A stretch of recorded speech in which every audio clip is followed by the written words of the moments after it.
for brides to be. First and foremost important tip is that do not skip water. It is very essential. Have water in any form, like in coconut water, add your favorite fruit in it, detox water, or lemonade. Stay hydrated.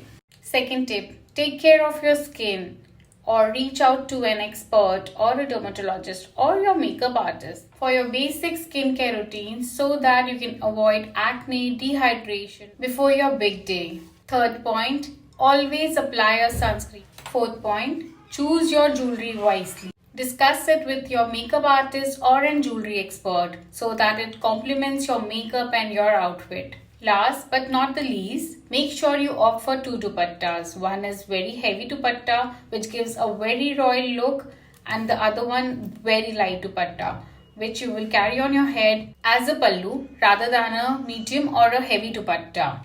Make sure as it's your big day you have to rock it, also you have to be comfortable.